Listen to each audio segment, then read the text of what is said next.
Hello and welcome to this week's Attacking Football podcast. You will notice I've got one, Alfie's got one, Dylan's got one, and the man from the TheUtdJournal currently doesn't. We are not a Manchester United page, we're not a United podcast, but for today, for one episode only, this is the Attacking Football Manchester United podcast. Joining me this week from the TheUtdJournal is Mr. Darth Necris himself. How you doing, mate? I'm very well. Just been enjoying glad to see football's back as a club. I would count it as being back because we're still watching Manchester United play, right? I count it as being back, whether it's like preseason games or not. It's still United are back. That means the season's almost here. It's just nice not to watch Lithuania versus Slovakia, I guess. Yeah, it is what it is. Some of them games in the Euros were actually all right. They were okay. Yeah. Okay. Joining me this week also is our regular guest. We've got Alfie, who is our producer, and we have Dylan. Boys, how are you doing? Yeah, I'm doing good, thank you. I'm absolutely smashing, but I'm roasting. Yeah, look, we're not used to warm weather in the UK. Anything over 16 is like burning territory. So yeah, it's a bit warm. Listen, if you haven't already, please press the subscribe button. It's free. Just do it. I won't ask you again. Just thank you. Okay. We are going to have a conversation about Manchester United, and we do every single week have to use the phrase, "This is not a Manchester United podcast. We're not a Manchester United channel." Today we are. Boys, it's been an interesting preseason so far. We've got a couple of signings in the door. I think we should start there. What do you make of Lenny Euro, and what do you make of Joshua Zirkzee? I like the look of Lenny Euro from what he offered, despite going off injured against Arsenal. Hopefully it's nothing major, but we don't know. Rangers, he looked really good. There was a moment where Dessers was through and he's like the block. I thought that was really, really good defending there. He's looked solid from what, but again, it's difficult to gauge in pre-season for signing. And I think Zirkzee comes in for that false nine style of play we sometimes do. He does drop a lot deeper as a striker, which resolves in that false nine thing. That we played against City in FA Cup. So yeah, I haven't seen much of Zirkzee. I do try and watch as much football as I can, but it's difficult.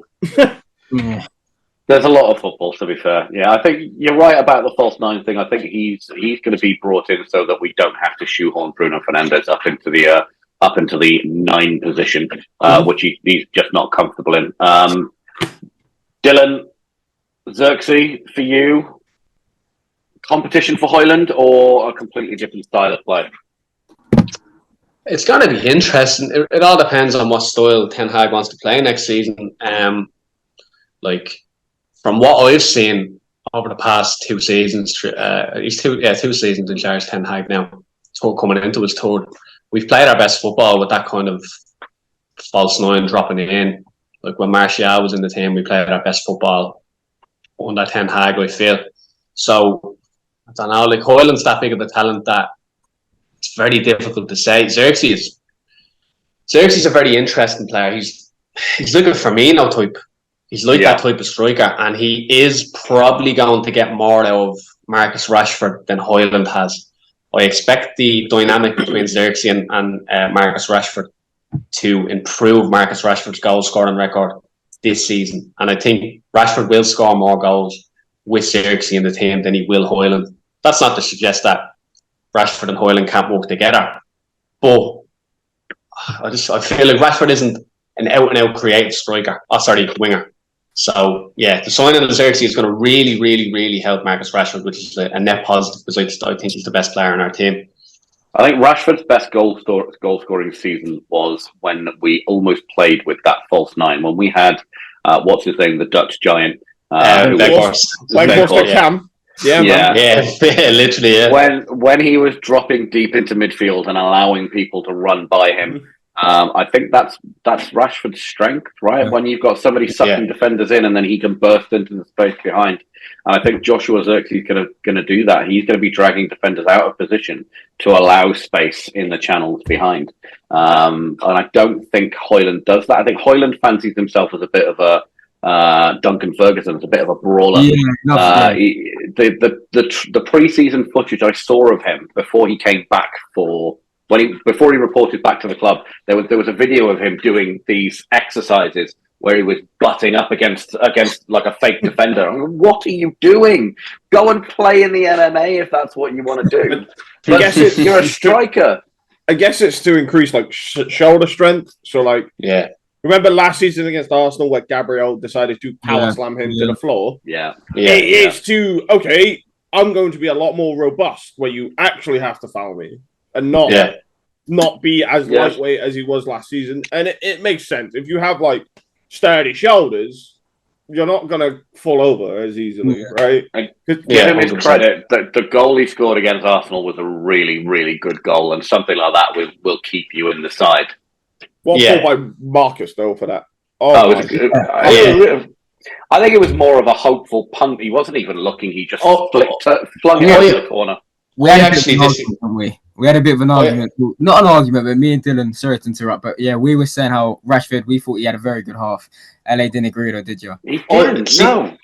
That Rashford pass, lads, I'm telling you, that pass to Højlund that he done has been rehearsed and done numerous times throughout the season. Rashford has always played that pass to Højlund. That's the first time it's worked properly, though. Look, I am the very first person on social media to pipe up against a certain fan channel and their hideous abuse of Marcus Rashford. I love the man, and when I get this year's shirt, it'll be his name that I have on the back of the shirt. I am his biggest fan. But just because I'm his fan, it doesn't mean that I can't also highlight the weaknesses in his game, right? And I don't think he played well in that preseason game, but it's only preseason. Who cares? I also don't want to go heaping fake praise on him just because he's had a tough time. I don't have any trust with that. See, me personally, I thought he played not great. I thought he was good. The link up with Amas was quality, and that's what happens when you have a left back. Exactly. Exactly what happens when you have a left back. Someone that runs down the wing, and you're like, oh, there's more space. Exactly. But the Arsenal game was weird. It was a shame that we ended up losing. Yeah. But Martinelli against a 17-year-old Jack Scanlon, who is not a right back. He's not a right back, no. Not even close. What are you going to do? There's not much you can do in that sense. We've got an Arsenal fan in our attacking football group chat, and he said if Højlund was up against a proper defender, he never would have scored that goal. And I went, well, the same goes for Martinelli. Exactly the same rule applies. I mean, the worst thing about that game at the weekend was the officiating for both sides, not just I'm not saying was it Timber, an actual centre back? No. It was the young. It was Heaven. It was Heaven. Heaven. Yeah. Aiden Heaven. Yeah. I thought it was Timber, and I was going to say, hold up. No. It was Heaven, and he just breezed past him like he wasn't even there. But again, that's just experience. It's a Premier League striker versus an academy defender. Yeah, young lad. Fine. Yeah, it is what it is. It happens, and that's what you call a learning experience. But it's fine. But the officiating in that game, were they American officials? I guess. I think so. I think so. I think the offside was awful. The offside was poor. It was poor, but not just that. There were 5 or 6 different offsides in the game where I think he was putting his flag up just in case. Yeah. That might be offside. I better flag it because I think what he's done, and I saw. There's a great TikTok channel that has interviews with former referees, and there's a great one where this old referee, who's an old Premier League referee, he's retired now, said that he was refereeing a game. I think it was like Lincoln versus Manfield, which was probably a championship game back then. And he said he gave a corner, And the second he gave the corner, he knew it wasn't a corner. He knew damn well it wasn't a corner. And he went, fuck, I'm in a bit of trouble now because I can't reverse my decision. I'll look like an idiot. So as soon as the corner was struck in the air, he just blew for a foul that didn't happen. He was like, foul, no, sorry. Like, so, pushing in the box. It was you pushing in the box, foul. Just because he thought, well, if a goal had gone in, I'd never have been able to let that go. Yeah. And I think there was an element of that with the linesman in that it's game. It's almost like you tried to even it out when I have cocked up here. Okay, let me fix it by doing this. But then it makes it worse on yourself. If you have one cock up and then the rest of the game is good, then everyone goes, oh, you had that one cock up. I don't know about swearing, sorry. Well, no, you fine, crack on. This is very much PG-13 as a show. You're fine. If you have one cock up, but then the rest of the game's really good, you can then come out and go, okay, I admit, hands up, I got that wrong. Yeah. And the rest of the game, you would have ref perfectly. But it's the whole, I've made this mistake, so I have to blow for that team to give them that back. But then you're like, oh, but what happens if I make this mistake? And then you start doubting yourself as a referee. And it's, I'm so mad they didn't see that Jesus was about 3 yards offside. It's so bad. It was abysmal. It's so far ahead of play. And the issue is, there was people, as people do on Twitter, straight away blaming Amas. But I think LA, I think you, before it was us, so you thought it was Amas's fault. Initially, I thought it was Amas's fault as well, but he was perfectly in line. Mm-hmm. So it was frustrating. So I wanted to talk about Amas, and what I said was, I don't think it was his fault that he didn't step up and that he caused the player to be onside. I think it was naive defending on his part because he didn't go with his man. Yeah. He let him go behind him, which again, he's a young boy. It's a little bit of naivety in his game, and that's fine. But I do want to talk about Amas because actually, aside from that, he was an absolute revelation in that game. And we all know how good Harry Amas is anyway. But the best compliment that you can give him is that if you put him and Luke Shaw on the pitch, I'm not sure you would be able to tell the difference between them. If you made them both blonde now. Yeah. Also, if you buffed out Harry Amas. That's the one thing he's lacking, isn't it? Yeah, it's a little bit of upper muscle. He needs to hit the gym a little bit. Yeah, absolutely, 100%. But then he's 17, and if you hit the gym too early, you might get muscle injuries. It's what happened to Ethan Laird. Exactly, 100%. And he was so highly rated coming through the ranks. He was 16 and had a man's body. He was. He had everything, and he would have been what Hardy Amas is now. He would have been that highly rated in the academy.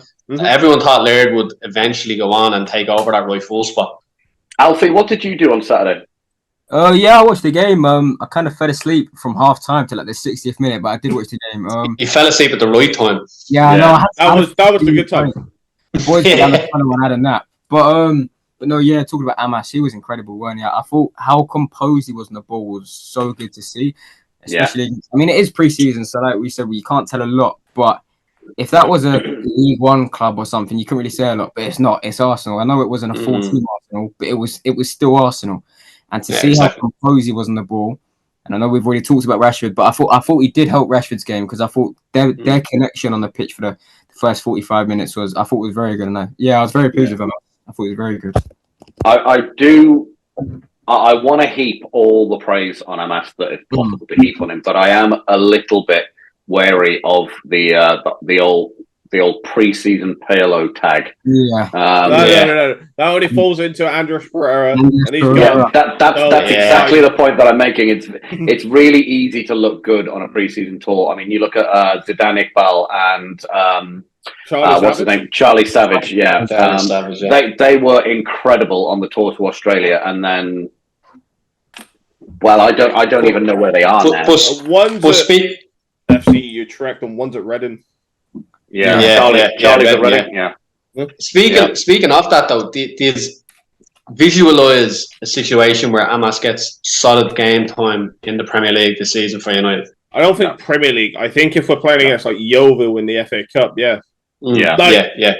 have to, and it also it depends on Luke Shaw and Tyrone Malacia. And again, if we bring in Mazraoui, I can't pronounce his name. Yeah, Mazraoui. Right? He can also play left back, so can Dallo. Yeah. They can both play left and right back, which then helps. And we then don't have to go, we don't have a left back anymore. A player that I also want to keep praise on, and again, preseason Perlo, is Toby Collier. Yeah, unbelievable. Absolutely head and shoulders. Like, he looked better than Casemiro. And Casemiro that's not difficult at the moment. I said last season, Casemiro looked like he walked into a kebab shop and didn't leave. Yeah. I'm the same. Yeah. Standing up. It's all going off on the Attacking Football podcast this week. Come on! Actually, Casemiro does look very, very slight. He looks fair. He looks fair. He does look a lot slimmer. He looks like he's cut down a lot. Yeah, but again, Toby Collier, there was a moment in the game where he burst out of midfield with the ball, and he looked like he was running into a cul-de-sac of like 5 Arsenal defenders, and he managed to worm his way out and just about get a shot off that was blocked. And it was very impressive. And the thing is with that run, I know what run you was on about. I remember watching it, and I thought he was rapid. I was going to say... Yeah, he's quick. He is quick. He doesn't look quick. He eats up ground, if that makes sense. Deceptive, he's deceptive. Yeah. I'm gonna shout out. They've been speaking about it for about 2 years at this stage, probably longer. But we all know HTO, MUFC, and Jack Fawcett. They've spoken about the physical flooring of the Manchester United midfield and how it's needed to be improved. And Toby Collier improves the physical flooring of that United team. 100%. I think he's the next one that Ten Hag brings in. Yeah. Just because of after the FA Cup, we were talking to him, right? He was like, "That was you." Yeah, he did the same thing with Cobby the year before, didn't he? But I think somebody needs to update Toby Collier's Wikipedia page because it says he's 5'7" and he's not. He's 5'7". Yeah, he's at least 6, surely. Yeah, no, he's at least he's massive. He's tall. Yeah, 5'7". If I was him, I'd be livid. Yeah, we call it up Wikipedia. Hey yo, you got it wrong. Didn't Cobby before the Euros have a real bee in his bonnet about people saying that he was really short and he's actually 6 foot tall. Okay, so Transfer Market's got him listed as 5'9". Yeah. Even that's doing him a disservice. He's definitely about 5'11" or 6. Yeah. What height is Casemiro? He's taller than Casemiro, I'm nearly sure. Cassie's 6 foot. Yeah, I was going to say Casemiro is at least 6 foot. I think Collier is definitely at least 6 foot. Yeah, it has to be. Yeah. I mean, but at the end of the season, when he gets Player of the Season, they'll have his real height. When he scores the winner in the Europa League final, they'll have his height. Yeah, exactly. Against City. Yeah. In the Europa League final, they're dropping down. They can't drop. We've got the new. Oh yeah, they can't drop down. Yeah, it's got the new Spanish league. No, there's no dropping down from the Champions League anymore. No, you're out. You just know we're gonna get knocked out by Rapid Vienna or something in the quarterfinals. Yeah, shocking. Right, we'll come on to our expectations for the season in a second, but someone else on the tour that I think that we need to talk about is Diego Dallo. Now, he had an incredible season last season. Yes. Yeah. He's not on the load of games. He's not on the tour. He's just arrived back at Carrington, I think, today, Monday. Yeah, I think they're back. They would have arrived back. Yeah. What are we expecting from him this season, especially with the arrival, as we touched on earlier on, of Mazraoui from Bayern Munich? Probably just continue as you were from last season. I know it takes a little while to get the legs pumping for a game, especially when you've been out for a little while, not playing. Like a month break is massive in football terms. Yeah. So it might take him a couple of weeks to get up to speed, which I hope they're doing behind closed doors friendly against like Rochdale or something, like local team. There is one talk for when they get back from the tour. Yeah, I think actually it's Wrexham. Okay, that's fine. Just like it even the players that are there now at Carrington have like behind closed doors friendlies all the time. Just for fitness, just to keep it up. But that's me. I'm not a manager. I wouldn't know. But Dallo, just continue because he impressed me last season because it was either him or Aaron, and Dallo took the bullet and bit the bullet and was like, "Let's do this," and carried it. And seems like we're going to sell Aaron, unfortunately. Do you think there is an element in the public eye perception of Aaron Wan-Bissaka? It's from last season only. Not talking about before because he did very well under Ole, not so well under subsequent managers. Do you think him being the one that moved out to left back over Dallo for the majority of the season hurt him and hurt his prospects? Yeah, the thing is with Wan-Bissaka, I was always a massive Wan-Bissaka fan. Me and my brother used to have countless arguments about Wan-Bissaka and Dalot because, I mean, it probably looks stupid now, but me personally, I was always Wan-Bissaka over Dalot. Now, you can't say that. Dalot last season was superb. He was. I've always loved Wan-Bissaka. I think defensively, there's not many better. I think if the thing is, he's not as good on the ball as you'd want, but years and years ago, he has all you needed as a right back. But in 2024, this game, he doesn't have it all. But like, I know we're selling him and getting Mazraoui in, but if we didn't get Mazraoui in and we kept Wan-Bissaka, I wouldn't complain. I really like Wan-Bissaka. I think there's I think this is the word. There's a biomechanics bias against Aaron Wan-Bissaka. Yeah, there is. Because he doesn't look pretty when he's playing football. Yeah. His dribbling is weird. He dribbles really awkward. Yeah, he does. Do you know, have you seen the clip? Have you seen the clip of someone saying, if you look at Henry and Wan-Bissaka running with the ball, you can never get it out of your head. I promise you. Henry did run funny as well, didn't he? Henry does. You know what's weird? Aaron used to be a winger. And right wing. He was a winger at Palace. I think he defended. He concentrated too much on trying to convert into a defender that he forgot how to be an attacking player. If that makes sense. Yeah, He does sort of look like he's dribbling dynamite. That's the problem. He should try and keep the ball as far away from him as possible. But it's because he's got gangly legs, right? He does. He really long legs. He's probably a better crosser of all them. Like what Dallo has to improve this season on that is his crossing. Wan-Bissaka done a beautiful cross against Arsenal. There was one that he can cross, He did. He can cross, From one ball, and I was like, "Oh wow, that was a quality cross, and it probably deserved it." West Ham are getting it. There is the single most popular tweet I've ever tweeted in my entire life was one that not popular. The most interactions, not popular. I'm going to get on to why it's not popular. I said that Aaron Wan-Bissaka was the single best one-on-one defender in the world, right? Yes. And I got absolute pelters from Man United fans, from Chelsea fans, from Arsenal fans, from anybody that you can think of. All went at me saying, no, this is absolutely insane. Virgil van Dijk exists, and this person exists, and that person exists. And do you know the one person who stuck up for me? Friend of the show, Jack Talbot, the journalist, slid into my DMs and went, mate, you are absolutely right. There is no one better as a one-on-one defender. Jack's a good lad. He is a good lad. Yeah. We all remember that. Sorry, go on. No, what you were going to say, the tackle... Zaha, you're going to say Zaha, aren't you?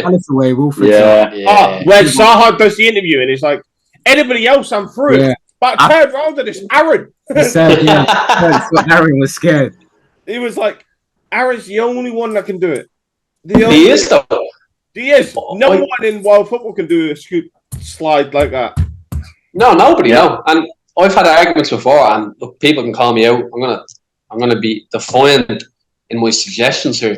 If you can name me a better one-on-one right back in football history, I'll give you me life savings. Honestly, name me a defender like that on the right hand side of a lockdown and defence like Aaron Wan-Bissaka. I genuinely can't think of one. Maldini count. No, because he was. Does Maldini count? He was a left back. He was a left back. He was a left back and a centre back. Okay. Well, I think the best right backs in history: Dani Alves, Lam. Right. I think you're right. I get you, Lam. Lam was really good. Yeah, but really good. Not as good was one-on-one defending. Obviously, it was good, but I said to my dad earlier, 20 years ago, I genuinely think Wan-Bissaka was regarded as world class. It's a different game, but 20 years. I tell you what Wan-Bissaka needs. It's not a move to West Ham. It's not. I think Aaron Wan-Bissaka needs the move to Inter Milan that's rumoured more than West Ham. I don't want Dumfries. Let's leave Dumfries out of it because that was reported. But Wan-Bissaka moving to Italy and playing at the speed of play that the Italians play at, where his focus isn't on being an inverted right back or bombing on up the pitch and getting crosses into the box, just to sit there and defend and do nothing but defend. I tell you who else benefited from this, which is going to be my example. Mike Smalling. And Darmian. Darmian is another one. Jeez. Another one. Defenders always look better in Italy. The thing is with Wan-Bissaka, I think another important point is, he's been here for 5 years, right? 5 years. Yeah. I missed something. Maybe I missed a tweet or something, but I don't think he's ever caused one problem. And for 5 years, at a massive club, to not cause one problem. Do you know what? Have you not seen the controversy that happened with him, though? The baby mama? A few years ago, where it was like, I'm pregnant with his kid, but he don't want it. And she leaked all this Snapchat to him. He was like, you can go back to London. I don't want you anymore and everything. I was like, yo. Yeah, that was a couple of years ago. And then that was for the City game. And honestly, it was probably, again, one of the best performances I've seen from a footballer. Probably against Sterling. Do you remember that was always a thing, wasn't it? That Sterling said he's the most difficult defender he's ever faced. Yeah. Zaha said the same thing. He put Mbappe in his back pocket and left him there for 2 legs of a football match. Axel, man. Yeah, 2-1 Xavier. Yeah, 2-1 Xavier as well. Yeah. To be fair to Axel, he was like one of the most naturally gifted centre halves I've ever seen in like academy 100%. football. Very good. Do you remember? I think he was, and I know we have injuries, but no, I was going to say he's just a little bit diminutive to be a centre back, to be a real top level centre back. Well, we've got Martinez. I know we've got Martinez. I know. But he doesn't have the same game as Martinez. Martinez does very well because he's so aggressive. And that's not Tuanzebe's style. Tuanzebe was more of a Rio Ferdinand. He's more of a Rolls Royce. He's more cultured in the way that he played, but he didn't have the distribution of a Martinez. But where is he? Go on, sir. He's at Ipswich. He's still He'll be in the Premier League this season. Yeah. I want to talk about the season to come, right? Yeah. We've got 2 signings through the door already. It looks like there will be a third by the end of this week, with Aaron Wan-Bissaka moving and Mazraoui coming in. I think it might be 4 this week, another 2 this week. Yeah, I think there could be another one, yeah. I was just going to say there is potentially going to be a 4th. Whether that's going to be Ugarte or whether that's going to be De Ligt remains to be seen, because I think we're working on both. We're also working on another couple of deals, but boys, who for you do we need to bring in, or rather, what position on the pitch do we need to be focusing on to make the step from mid-table back up into the Champions League places and beyond next season? I think I centre mid. 100% centre mid. Yeah. Like if you want to raise the ceiling, I like what Ugarte offers. He's not.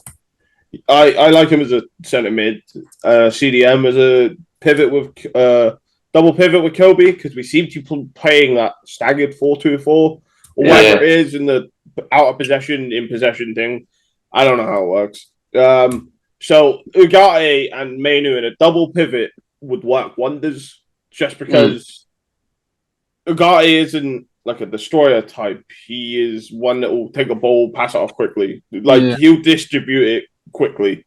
He's not one to try and fanny around with it. He is, and I'm okay with the Ugarte signing, but it means probably losing Scott.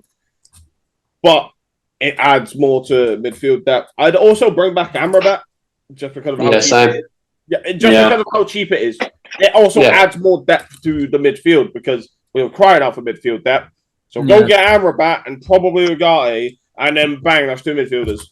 And But at the expense of McTominay, do you think as a squad player, only? Yeah, no, I completely agree with you.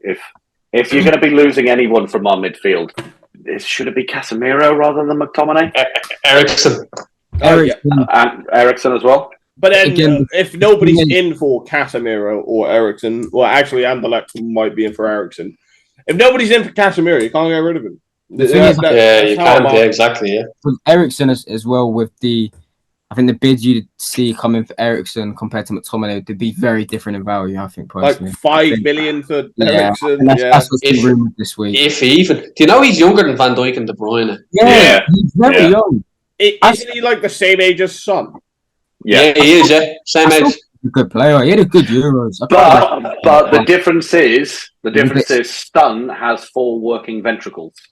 Mad. I mean, so, you're not wrong. You know. But Son didn't die on a pitch, so he didn't. It's the physical flaw that the midfield needs improvement on. My key target will be Yusuf Fofana. You will go Milan, definitely. Yeah. Yeah, I was going to say that he said publicly he wants to go to Milan. Yeah, there's been personal terms agreed for a long time, but United went back in recently to discuss it. But yeah, Milan are likely going to wrap up the deal. But at the time, it was around 25 million. Since the interest has come back, it's gone up to around 35. I thought that would have been a smart deal, but there's been this weird perception online that Ugarte is some sort of scrub. He is a really high-level midfielder. As you said, he's not a destroyer 6, but we've been playing that 4-2-3-1 in pre-season. I think he could work. He gets through a high number of tackles in the midfield, which is something United lacked in recent years. So I think Ugarte is a very good signing, and definitely the Amrabat thing I think makes sense, especially with his form towards the back end of the season and that FA Cup final. Wow. If Ugarte gets his sporting form back, Jesus, he was him at Sporting. I wanted him at United, like when he was at Sporting. Yeah. And Liverpool wanted him as well during that period. He was close. I wouldn't say elite, but he was heading towards that upper echelon of midfielder. Yeah. Well, Ugarte and Amrabat is my two. That I think we're gonna go back in for Amrabat. That doesn't seem to go away. Whether it's a new loan or here's a loan with an obligation of like 3 million. Literally. Do you feel that considering us buying Ugarte would be financing PSG's move for Neves, we should be going for Neves instead at the same price? Neves won't come because when we tried to bid for him, because we bid for him earlier in the window, they said it's 120 million or his release clause. Honestly, we bid for him earlier in the window and they wouldn't budge. But then the moment PSG come knocking, they're like, it's United tax. And it always is. And I'll argue this to the day I die. United gets screwed by insane tax. Because why are you bending over for 75 million for PSG but João Neves, yet when United come calling, you wanted 120 million. Fuck off. That's it. Fuck off. So I think INEOS are very keen to get away from that particular tag. Yeah. That's what's happened with Branthwaite. They've said, we're willing to pay a certain price. If you're not willing to accept that, we'll move on to other targets. That's what they said to Bayern Munich with De Ligt, because personal terms have been agreed for a month. And they've said, we're willing to pay this. He is anything above that, we're not gonna move. And I believe there's probably a few more deals that we haven't got wind of yet, where very similar has happened. They've had a conversation and said, "This is what we're prepared to pay. You accept that, or we move on to somebody else." It's important that they stick to that. I think Ivan Toney was one of them. Where they liked Toney. They liked him, and then Brentford are like, "Oh, we want 80 million," and United went, "See ya." Not happening. With a 1 year left on his deal, are you taking the mick? Yeah. I'm not going to name names, but I spoke to someone recently. Keep an eye on the South American market for United. Yeah. There's a couple there that are there's a couple. There's the kid it's a Boca Juniors, the CDM, the Argentine one. One of them. There's a couple. Ezekiel Fernandez. Yeah. There's a few. Yeah, Ezekiel Fernandez. I think he might go Saudi, unfortunately, though. But they were definitely interested in him. But INEOS have tried. I think over the past couple of years, and I'd say many clubs are noticing it. Like to miss out on Caicedo when he was at Independiente del Valle, 5.5 million, and then to see what he went for subsequently, and then the same with Enzo Fernandez. That South American market is going to be important to the. And look at Chelsea. Well, Chelsea are the biggest example of it, albeit they're abusing it. Hold on. So, does PSR not affect them, or what? Not when you sell yourself your own hotels. No. Yeah. True. Yeah. No. Right. Let's have a little bit of a money no object conversation, right? Alfie, money no object. Who are you signing for that CDM role? Because Casemiro can't play every game this season. Do you know? I'd probably say Ugarte, to be honest. It would have been Onana from Everton. Yeah, I think that was my top of my list as well. I'd probably say Ugarte. Dylan? It's tough. Like the sixth market is a bit. It's real bad. I couldn't really think of. I like Lucas Garnett, Duatov, RB Salzburg. I think he's a really good player. I think he's the type of profile we need in the middle of the park, and it's not a big money signing either. But yeah, the sixth market is kind of diminished. I like Hjulmand as well, but not for 80 million. It's extortion. That Sporting price tag. So, funnily enough, that was Jack Talbot that reported that. They went and had a conversation with Sporting over Hjulmand, and it was outrageous pricing. It was basically it's something that in my profession I do quite often. Somebody will come to me with a job and say how much to do this, and if I don't want to do it, I will make up a number off the top of my head, knowing full well that they'll go, "Oh, I'm not paying that," and I'll go, "Yes." And if they do, by some weird stretch of imagination, go, "Yeah, okay, I'll pay that," then fine, I'll do it for the money that I quoted. It's whatever. And I think Sporting have probably done that. Yeah. Does mine have to be realistic? No. Darth, it's money, no object. Oh, Tchouaméni. Good show. Yeah. Give me Roger. Do you know what? It's not even beyond the realms of possibility. It's not. But okay, that's why I was like, we're being realistic because Tchouaméni is the best, like one of the best sixers in the world. Right? Yeah, when you play there. Yeah, when you play back from Madrid most times. Yeah, I was going to say. And then you've got Camavinga playing at fullback. So Camavinga's a shout as well. One of them would be perfect in United's midfield. But look, I am so sad. I am so mad we didn't get Camavinga because we were in talks with him. We were. He was begging for Madrid, wasn't he? But what I will say is the person in talks with them was Matt Hargreaves and Richard Arnold. So I think they're still, by my watch now, in talks with Frankie de Jong. Still, they don't work at the club anymore, but they are still currently. You know what? You know when Matt Judge went on that weird. It wasn't even Matt Judge. Richard Arnold went to go meet Rabiot's mum. Also, Rabiot on a free is not a bad shout. Yes, it is. It's the worst shout I've ever heard. No, Rabiot. Not having this. I cannot fucking stand it. No, I think he's a good player though. He's a good player though. Right. No, it's his mum, right? It's so his fucking mother. Here's my logic here, right? So you know when Richard Arnold went to Italy to meet Rabiot's mum, I reckon he was shagging her, right? So here's what we do: we bring Rabiot in, and we get Richard. It's not even, and we get him to shag her, so she'll shut up. There you go. How's that? Oh, lad, is that getting hit for the TikTok? Other mothers are available. Okay, so let's move on to our expectations for the season because I can't spend too much time on people shagging Rabiot's mother for contract. What fucking hell, Darth, you've ruined my life. What constitutes a successful season for you this season? Is it top 4 and a trophy? Is it just making Champions League football and fuck everything else so we can focus on other targets next summer? What is it for you that you would say, okay, I'm happy with that as a season? To be fair, I don't think I'm not expecting too much. I'm not going to say I want 3rd in the Europa League. I just want to see a real progression in the football, a clear style of play. I want to see. I want to enjoy watching my team. Obviously, it's not going to be easy because, I mean, some of these players have just come in. But I don't want to expect, all right, so who's playing today then? So the 17th centre-back is playing today, the partnership.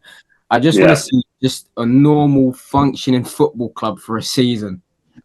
I think you've just quoted what Sir Jim Ratcliffe has said to Eric Ten Hag. Probably, yeah, probably. I think that's probably what he said. Dylan? I wouldn't mind a Maguire Ballon d'Or, but failing that, I'd take exactly what Alfie said. Just a clear style of play, a lack of injuries. Please, that is. It can't happen. That can't. No, watching Euro, I'm actually still annoyed after watching Euro and Hoyland go off. It actually deflated my entire evening, even though it was 2 a.m. But just a clear style of play, not dreading the weekend coming. Yeah. We Fulham at home on Sunday. That's a defeat. We've Ipswich away. That's a defeat. I don't want to go into the season dreading watching Manchester United play. I just want to enjoy the team playing. Top four, and let's go on a good run in the Europa League. Yeah. Mine's just a lot similar to what they've both said. Just give me a style of play, man. Let me get excited every time we're attacking. See, every time, right? And there's no coincidence that every time I put in like one of my mates' WhatsApp groups that I'm in, like first 20 minutes of the game, United are cooking here. Yeah. 2 minutes later, we fucking conceded every fucking game. I was raging. I was so annoyed. But no, I want to see a little bit more relaxed, like better style instead of hoofball. We seem to have stumbled upon something, maybe.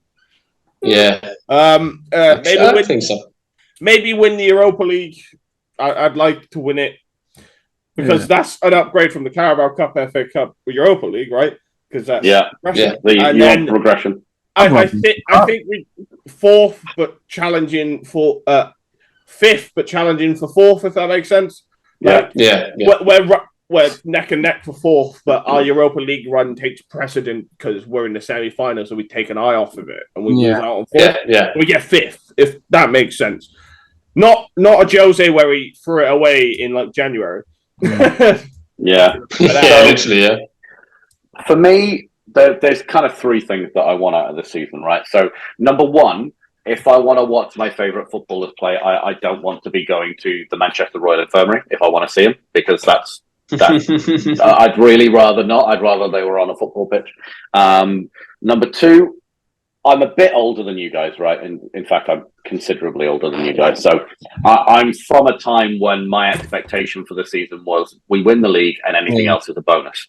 I think that kind of mentality has faded from the club and has kind of been beaten out of the supporters for the last 10 years. I want the old, we're Man United, we rock up and we win mentality back. I want the players to be thinking, I want the players to be disappointed when we don't win the league. I know that we're not going to win the league. I don't want this to be a clippable moment. Well, LA said that we're going to win the league. It's a disaster. Clip it. Well, Alfie's the producer, and he will. So timestamps. That will come back to haunt me, I'm sure. But I just want that kind of attitude back. And then number 3, I want some consistency. I don't want to go and beat Man City at home and then go away to Ipswich and get beat 4-0. I'm fed up of seeing our midfield get run through one week and then we sit back and destroy Tottenham the next week. I just want some consistency. I want to be able to rock up at the Etihad, rock up at Anfield, and actually be able to go toe-to-toe with them. Because we haven't had that in a long time. Anfield this last season, we did all right. Every time Liverpool we did all right. So let's not throw Anfield in there.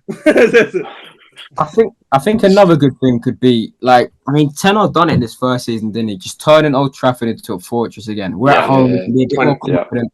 We had it the first season. We had a match that we didn't lose in months. 27 unbeaten was something like that.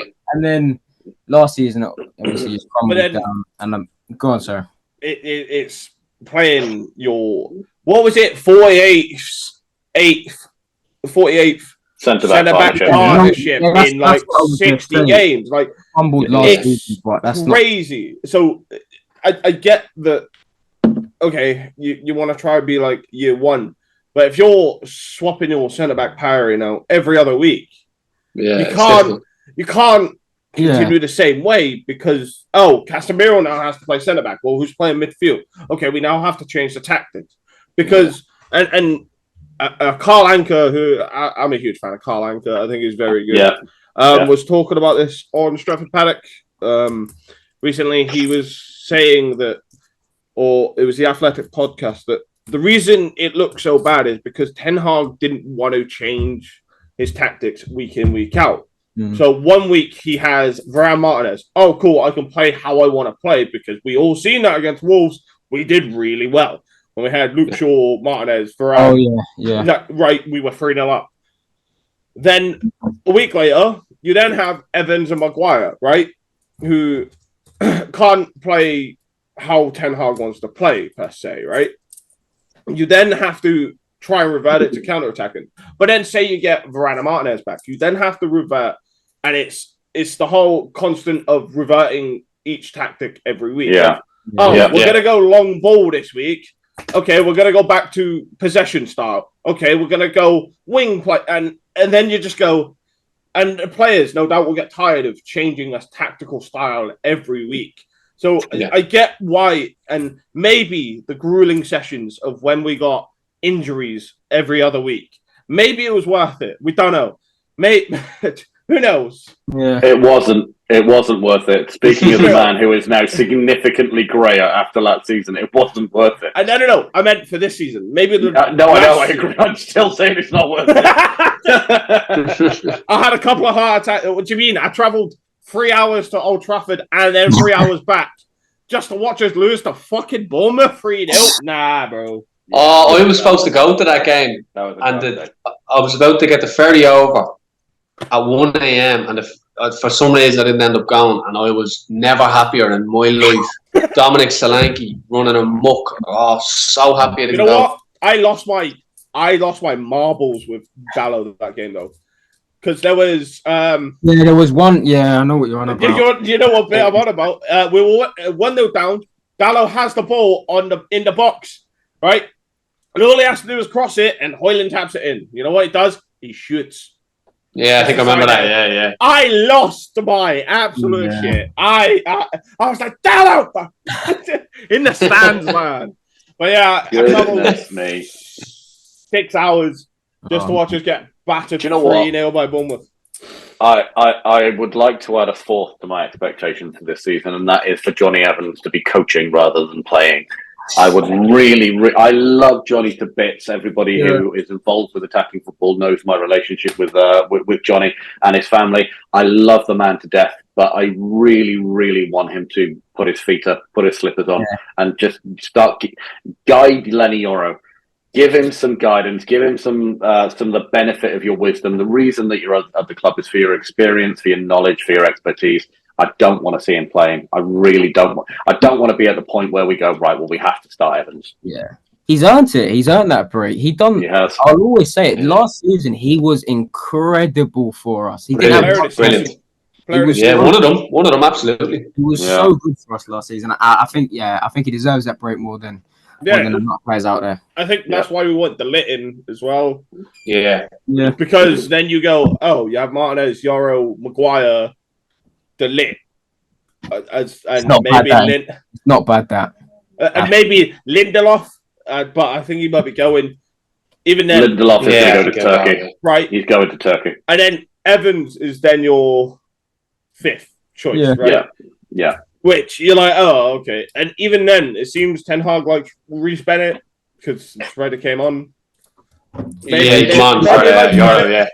Do you know what? While we're talking about centre backs, one centre back has left the club in this window, and I was so disappointed. I know why he's left.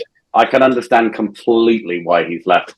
But Willie Campawala last season was so good. Yeah, he was so good. Yeah, and I think that should have been enough of a prompt from the United board this summer to go, do you know what? You've earned some game time this season. We're gonna let this centre back go. We're gonna let this centre back go, and instead of bringing in this guy, we're gonna give you the chance. If it doesn't work out, it doesn't work out. We're not expecting to be changing everything in a season anyway. So, from what I know, United offered him a new deal, and he said no. Yeah. He rejected it. So United are like, you've rejected that. We're gonna have to sell you. Right, but he rejected it because he wasn't being given the guarantee of minutes that he wanted. Because he's got to develop, right? Personally, I'll be very surprised if I don't see him in the United shirt again. There's a buyback clause, isn't there? There is. I loved what I saw from him. It was clear he loved the club. I know, like we said, he rejected the contract. But it was obviously loved the club. He knew every chant, didn't he? There's so many videos of him. Yeah, he's a legend. Starting the charts. I'll be very surprised if I don't see him in the United shirt again. He done a similar thing to what Mengi done. Yeah. Ted Mengi, and look, he's probably another. Mengi left on a free. This time we actually got money for a player. Yes, we actually got money for a player, which is not a lot of money. Yeah, very surprising. Yeah. 10 million more. 10 million more. 10 million, but there's add-ons on top of it that could bring it up. I think is that. Yeah. And it counts as pure profit because he is exactly. Yeah. They've made decent profit this summer. Obviously, the sale of Greenwood, the sale of Camboile. Well, we don't say that name on this podcast, Dylan. Come on. Number 11. Yeah, Voldemort. Who else have we sold? I was trying to think as well. We sold that Dutch midfielder whose name that everybody conveniently forgets. Oh, Van de Beek, but that was Donny. That was 500k. But I think add-ons could rising to 20. 500k potentially rising to 20. Let's go. Alvaro Fernandez is one. Alvaro Fernandez. Yeah, 6 million. 6 million. He's pure profit. I think does it work pure profit if they were bought from another club in the academy? No. If you've been in academy for like 3 years or something, you're counting. He was. Yeah. I think he signed in 2020. Yeah. So while we're talking about all of these players that we've let go, let's. There is a segue here, and we love a segue on the Attacking Football podcast, don't we, Dylan? We do. All of these players have something in common, every single one that's left, and that is they all have a very significant sell-on or buyback fee. Yeah. Right? That's not something that we've ever really done in the market before, and I think you have to give INEOS an awful lot of credit for how smart they're being in releasing players or bringing players in. So I want to talk a little bit about how our new sporting kind of regime, if you want to call it, structure. I want to talk about how they've done this summer. I want you guys to give me like your out of 10 of what they're bringing to the table and how they've gone about the transfer market so far. So, Dill, do you want to kick us off? Because I know that you've spent quite a bit of time doing some work on what they're doing. Yeah, so the initial thing is, as Dart said previously, they're trying to take away that United tax thing. Everton have been absolutely stern from the beginning about the Brantway fee. It was 70 million above Guillaume in the same bracket as Maguire, Fofana, and Gvardiol. Yeah, and to be honest, to be fair to Everton, I think they're fairly entitled to view him that highly. Yeah. He's a really good defender. But the fact that United have not budged to that fee, for me, is significant because in the past, that would have been their first kind of. The Glazers would have said, all right, we want Brantway. Here's 85 million. Take it. And that would be, United getting ripped off in the window and like straight away, first thing. INEOS are trying to take that away. They're trying to reshape Manchester United's reputation in the market, and I think the signing of Euro, beating Madrid to the signing of Euro, I know it's 51 million. He has the potential to be one of the best defenders in the world. Don't think it's a bad fee at all. Really don't think it's a bad fee at all. I think we'll look back on that fee and go, do you know what? 100%. It's like when it goes for like 100 million, because to Madrid, like, come on. but even still, like, if he does go to Madrid, United have made 50 million profit on a transfer. And he's giving realistically, he'll probably give you a few years by the time he does go as well. But even if we get 5 years of Euro, I'd be happy. Like, I'm not saying, like, exactly. That's what I'm saying. United are a huge club. We shouldn't be pandering to another player going to Real Madrid. But if it does happen, because it does seem like it's his dream. Fair enough. We've got 5 years out. One thing they've managed to do, as LA said, is the sales. Camboile, 10 million, decent sale. Even the fee for Van de Beek potentially rising to 20 million. One of our highest sales in history. I was literally about to say Dan James. Dan James, I think, went for the same amount as David Beckham did to Real Madrid. It's crazy, isn't it? Baffling. We'll break that this summer, I think. If we sell McTominay, we'll break that Dan James thing. I missed Dan James. Well, yeah. Yeah. Do you want me to walk you through the fees that we've received so far this summer? Yeah, go. So number 11, we sold for 26 million plus add-ons. Admittedly, 20% of that does go to Getafe. But there's also a 50% sell-on clause. There is. But Getafe are entitled to 20% of that when it happens as well. Okay. That is which is crazy, but that was that was a Glazer agreement. Get him out of the club. Willie Cambawala has moved to Villarreal for 10 million. Alvaro Fernandez has gone to Benfica for 6 million. Donny van de Beek has gone to Girona for 500k, plus a significant amount of very easy add-ons that'll take it up to 10, and then some not so easy add-ons that'll take it up to 20. I have confirmed that there is no Ballon d'Or clause in there. Damn it! I was about to ask a question. No, because I can see the look on your face. We've also let Varane go to Como, free transfer. Anthony Martial has left the club. Brandon Williams has left the club, and Shola Shoretire has left the club, but he is about to move. He's going to. It'll be a free transfer. In Greece, but he is currently, as it stands, without a club. So 1, 2, 3, 4, 5, 6, 7, 8. That's 9 players going out for 42.5 million euros. And then what's interesting about transfer market is they calculate their the incomings with add-ons, but the outgoings without. So the outgoings are 42.5 million without add-ons. But Lenny Yoro and Joshua Zirkzee have come in for 104.5 million, but that is including add-ons. I'll check Man City's. I bet it doesn't say that. The Haaland deal. Yeah. It was only 42 million, and the rest. I think it was 100 million by the time he scored his 30th goal in his first season. I think for a net spend so far of 60 million euros, amortized over, let's say, 6 seasons, because Lenny and Joshua are both signed 6-year contracts. That is considerably better business than we've ever done under the Glazers. Also, just remember, Varane's wages and Martial wages off the books help a ton. Because amazing.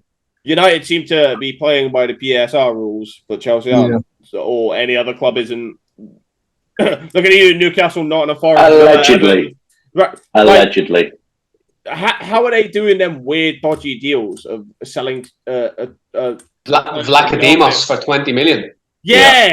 What? That's crazy. And then Elliot Anderson for 50 or 35 or something. It was 35 million, but the Vlachodimos one, he was the third choice goalkeeper. It's crazy. It's Lewis Dobbin for 20 million. Hello. Yeah, it's all clubs helping each other out. But if it came to United, clubs wouldn't help United out. And in fact, they wouldn't. No, Lewis Dobbin, 70 million. Like, there's players in the United Academy who could have went for 20 million in the past. Isaac Hansen-Aaron could have definitely went for above 5 to 10 million. Yep. What did he end up going for? Nothing. I think it was below 5, was it? Yeah, I think it was. I think it was about 5. It was 5. Yeah. So I want to just talk about last season's transfer business, right? Because we're talking about the difference between INEOS and the Glazers. So our outs last summer. Dean Henderson went to Crystal Palace for 17.5 million euros. Anthony Elanga went for the same fee to Forest. Fred went to Fenerbahce for less than 10 million euros. I miss Fred. Crazy. I miss Fred too. We missed him last summer. Unbelievable. Last season, we missed that engine. Just sometimes they do it incredible. Sometimes they do incredible, but he wouldn't know what to do with it. Literally. Let me finish these off. You've got Kovar went to Leverkusen for 5 million. Didn't he do well? Alex Telles went to Al Nassr for 4.5 million euros. Jeez, I forgot we even had Telles. I forgot about that boy. Yeah. That FIFA Tots card sold me dreams. It did. It did. Zidane Iqbal went to Utrecht for 1 million euros. 1 million euros. Yeah, crazy. He's a really good player as well. I don't think he plays. I don't think he starts for them. Not much. No, he doesn't. Eric Bailly went to Besiktas on a free. and we lost Ted and Mengi, David De Gea, Alex Twanzebe, and Phil Jones to free transfers. Most of those don't have a club at the moment. I think Twanzebe and Mengi both gone on a free is awful. I don't really know. Crazy. Anything maybe. Like, you could have got 20 million for both. Yeah. 100%. Mengi was brilliant last season. Do you know why we didn't? And why they ended up running out of their contracts? We let them. Their contracts expired. We reject deals for them, and then their contract expires. It's worse than that. It's worse than that. The reason that they end up running out their contracts and leaving for a free is because the wages that they are given, no club will go nowhere near it, whilst also paying a fee. Look at you, Anthony. Yeah, Besiktas won him, don't they? Besiktas won him. Yeah, I think the number one thing that shows how good INEOS have been this summer is getting that boy out to Marseille for the money they did, and for the sell-on percentage of 50%. And I think what also shows how good it is how bad it was. How on loan to Getafe, how they have a sell-on clause. I've never heard of that in my life. No, me neither. Loaning a player out and then they get a sell-on clause. I've never understood that. It's really weird. I mean, I can understand why, and Richard Arnold negotiated that deal, and I understand why they did, because the public backlash to bringing Mason back into the squad was massive. There were campaigns, there were women's charities all over the UK going mental. I mean, I think of the 3 attacking football boys on this podcast, we all sent an email to Richard Arnold, did we not? I know I did. I know Dylan did. Yeah. We all did because we genuinely didn't want him in the club. And please, if you do want Rachel Greenwood in the club, there's a comment section below which you are not allowed to fucking enter. He will be banned from the channel. 100%. But the reason that they did, they needed him out of the club and nobody was willing to take him. Nobody was willing to take him. He was the sporting equivalent of enriched uranium. Everybody wanted to stay clear of him. The only club that would were Getafe, and the only way that they would is if they were entitled to a fee. If he didn't end up going there permanently, they wanted a fee for whatever he was sold for. And to be fair, to get him out of the club, I would have paid them to take him. And 20% really isn't that big of a deal, all things considered. I'm more upset that we only sold Fred for 10 million euros than I am. That is a travesty. Alanga going for 17, by the way. 100%. That's a Swedish full international. What is that? I know. That's crazy. Champions League. Oh, man. Champions League. I remember him doing the gritty at Brentford. Oh, mate. Yeah. I felt for him because he was thrown in the deep end. Like, he didn't have time to develop. He was playing week in, week out. He didn't have time to develop. Yeah. There are some players I miss. Alanga's one of them. Dan James is one of them. And Fred's one of them. Miss Dan James too, yeah. Dan James. The boy. I like Dan James. I've got a soft spot for Dan James. Like his the first goal he ever scored for United against Chelsea, he kind of scuffed it, and it really shouldn't have gone in. But I think it was the 4th goal in a 4-0 win, and Pogba got a couple of assists. But the emotion in that goal, because he lost his dad, didn't he? During the transfer process. And the emotion in that goal, I just loved him ever since. Don't get me wrong. The man he's a road runner and really not a lot else. But he worked so hard. And Fred is another one. He hasn't got all the talent in the world, but he just worked really hard. And I tell you what, when Sir Alex Ferguson had this club and we were winning title after title, Champions League after Champions League, runners. You needed workhorses. You think back to your John O'Shea's, you think back to your Darren Fletchers, your Wes Browns, the guys that would give you 100%. Park Ji-sung. Park Ji-sung is another one. Named so many, couldn't you? They didn't have all the talent in the world. They weren't your David Beckhams. They weren't your Cristiano Ronaldos, but they gave you absolutely everything. And if you gave them a job, I'm talking Park Ji-sung, Mark Manning. May I finish my own sentence, please? Sorry. But you give them a job and they go and do it. They just do it. And they don't give you any hardship. They're not banging on your door going, I need to start gaffer, like some people who have now left the club and are in goal for Crystal Palace. Not naming any names. But you need those guys. And having Fred and Dan James in the club as squad players in the last 80 minutes when you need a goal and the defence is tiring and you've got Dan James sprinting at you. You need that at a club. I'm disappointed he left. I am. Bring back Chris Eagles. Chris Eagles. Bring back Kieran Richardson. Didn't Kieran Richardson go on some kind of Love Island thing at some point? I don't know. I don't watch TV. I'm sure he did. I watch his football. But let's go back to the Glazers then, and INEOS. They're spending money in the right areas. They're not wasting transfer fees. They're doing the right things. They're giving the right wages.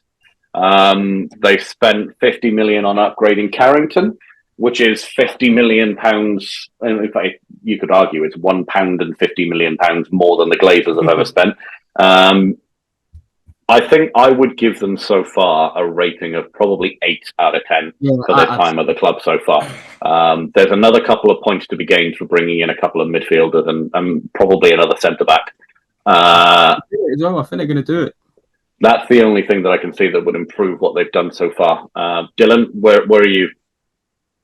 Yeah, I think I give it around an 8. I think, but to be fair, when you look at it, the Euro signing would probably you can't argue anything else about that being a 10.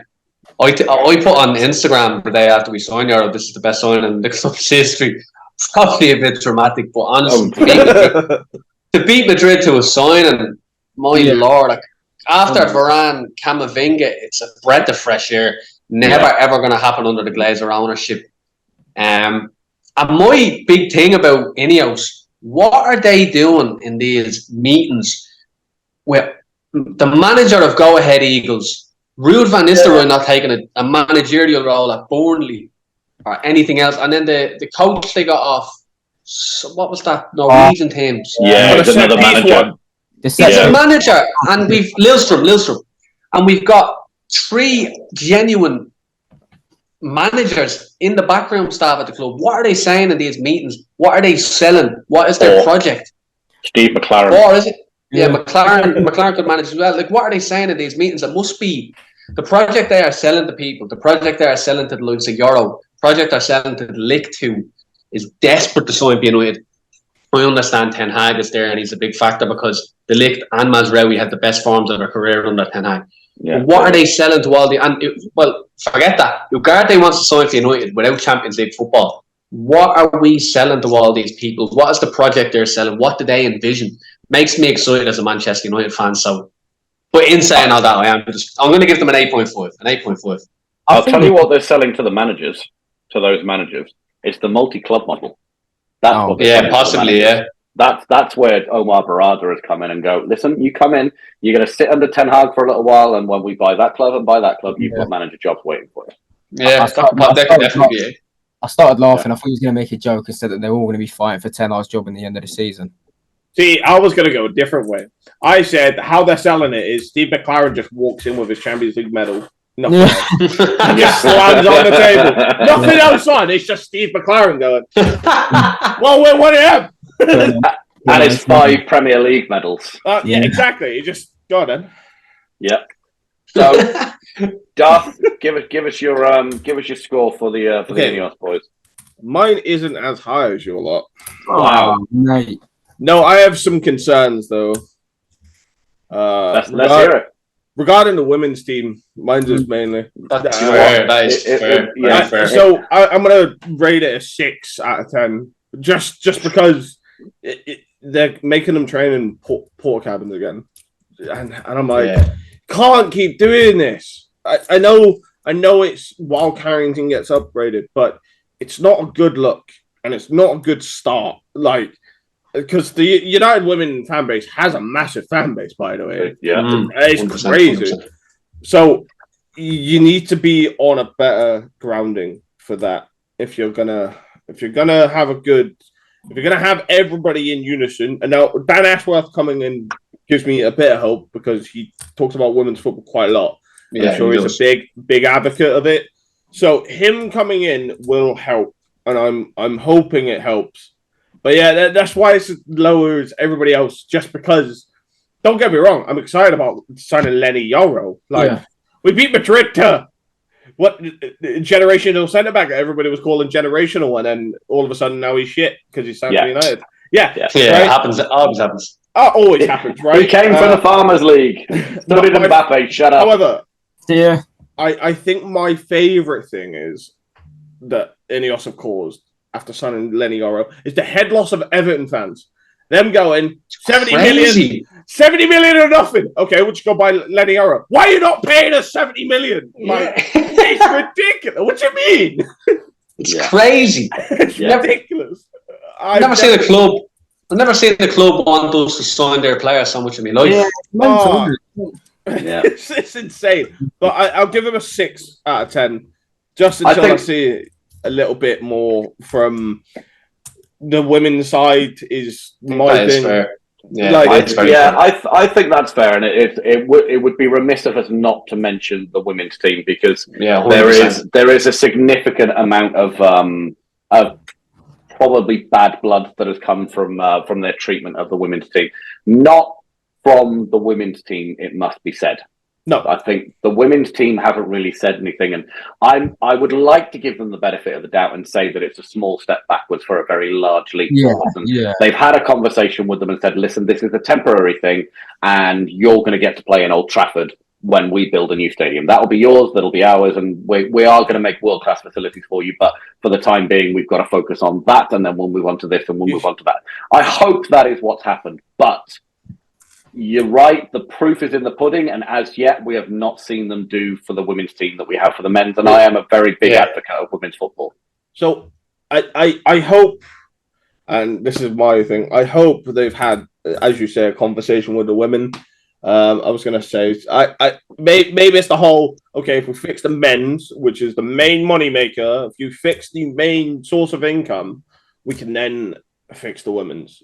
You fix your income, you then can trickle it down, but I don't know. I would also like to see Old Trafford renovated smaller when we get the new 100,000 seat stadium. Yeah, which looks like it's that. Make Old Trafford smaller. Name it the Sir Jimmy Murphy Stadium or something.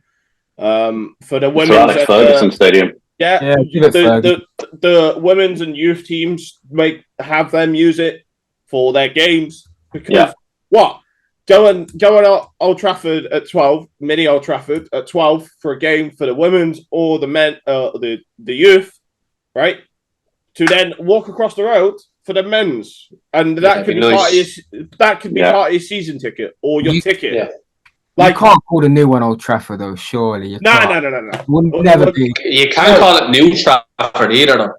No, we're going to call it INEOS Old Trafford, because all of a sudden INEOS are going to sponsor it with a 750. Yeah, fair. I actually think they might do that. And they should, because Chelsea get away with things like that. So we can't go away with it. Yeah, we can't. Etihad. Etihad. Yeah. Literally. So I'm not sure if you boys are aware, but INEOS are 25% stakeholders in the Mercedes Formula One team. So there is a very real chance that it could be a Mercedes sponsorship on Old Trafford, or the new stadium, which would be a very workable way around not sponsoring your own football club. Just a little bit of information there. Harry Maguire Lane. Harry Maguire, like, goodness me. No. I love man. I love the man, but no. Cleberson. Jesus Christ. Eric Jemba Walk. So good they named it twice. Yeah. Right, we're running out of time, so we need to do one final thing before we wrap up. Premier League prediction. Where are we finishing next season? As of now, no other signings. Where does this current squad finish in the league? We're winning a lot, mate. We're winning it all. Carabao Cup, FA Cup, Europa League, Premier League. Duff, can you turn around and ask your cat? Because I reckon we probably get a more sensible answer. Nah, but on a real, I still fifth, even with the squad. Yeah. Okay, Dill. Fourth. Just point at doing it. Yeah. Okay. Alfie? Third. And we're getting the Europa League or the FA Cup. Wow. Preferably the FA Cup. We had the conversation earlier. You lot said Europa League. Me personally, I'd prefer the FA Cup than Europa League. It's prestigious, isn't it? I love the FA Cup. It is a prestigious cup, yeah. I love the FA Cup. I'm not going anymore. It's lost. I'm going to shock you all. Going to say 9th. He said we'll be in a relegation fight. Well, according to Everton fans, we might be one in particular. I'm going to say runners up. I think it's going to be Man City, Man United, Arsenal, Chelsea. I think we're going to finish runners up. All right, clip that so we can use it as that's absolutely fine. Last season, the Attacking Football Podcast did a full Premier League prediction, and I predicted us to win the league. So I was only 8 places out. So you might not want to listen to my predictions, but I'm going to say runners up. No trophies. Come on, United. Come on, United. Right. Darth, mate, thank you very much for joining us. If you don't already, please go and follow Darth Necris on Twitter. Your @ is King Darth. No, it's Darth Necris. Yeah? It's just Darth Necris, yeah. Darth Necris. Also follow the United Journal. Those guys are phenomenal. The content they do is brilliant. You've got a podcast, right? Yeah, we do. It's the United Journal podcast. There you go. So Alfie will put the link in the description. Yeah. Alfie, Dylan, thank you very much for joining me this week. Next week, we have our second ever live stream with two special guests appearing. You're not going to want to miss that one. Please subscribe. I'm not going to beg you. Just do it. It's the easiest thing to do. And then I'll stop moaning at you. I'm doing it for you. Thank you very much. And we'll see you next week.